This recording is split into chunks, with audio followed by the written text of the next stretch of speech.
প্রধানমন্ত্রী শেখ হাসিনাকে দেয়া নাগরিক সম্বর্ধনা অনুষ্ঠানের স্থল দুপুরেই পরিণত হয় জনসমুদ্রে। নানা ফেস্টুন ও ব্যানার নিয়ে ঢাকঢোল বাজিয়ে বিভিন্ন এলাকা থেকে স্রোতের মতো আসে আওয়ামী লীগ ও সমমনা দলের নেতাকর্মীদের মিছিল। শুধু দলীয় নেতাকর্মীরাই নয়, সম্বর্ধনা অনুষ্ঠানে আসেন অগণিত সাধারণ মানুষও। গোটা উদ্যান পরিণত হয় জনসমুদ্রে।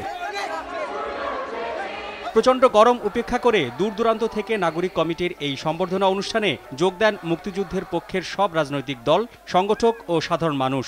জানালেন, প্রধানমন্ত্রীর নেতৃত্বে জাতীয় জীবনের প্রতিটি ক্ষেত্রেই সাফল্য উদযাপনেই তাদের ছুটে আসা। আমরা এক সময় বিভিন্ন দলের বিভিন্ন ইতিহাস আমরা পড়তে পড়তে আসলে দিশেহারা।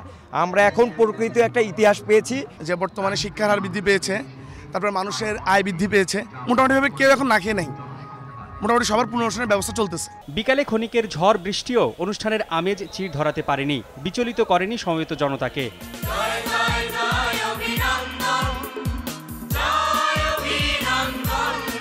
এদিকে প্রধানমন্ত্রীর সম্বর্ধনা অনুষ্ঠানের ফাঁকে ফাঁকে ছিল সাংস্কৃতিক পরিবেশনা।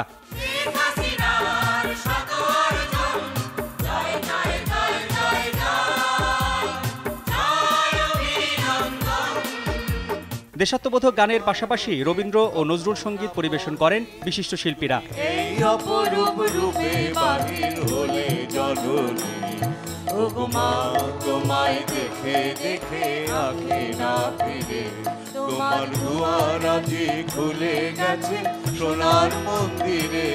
সাংস্কৃতিক আয়োজন শেষ পর্যন্ত প্রাণবন্ত করে রাখে সম্বর্ধনা অনুষ্ঠানকে।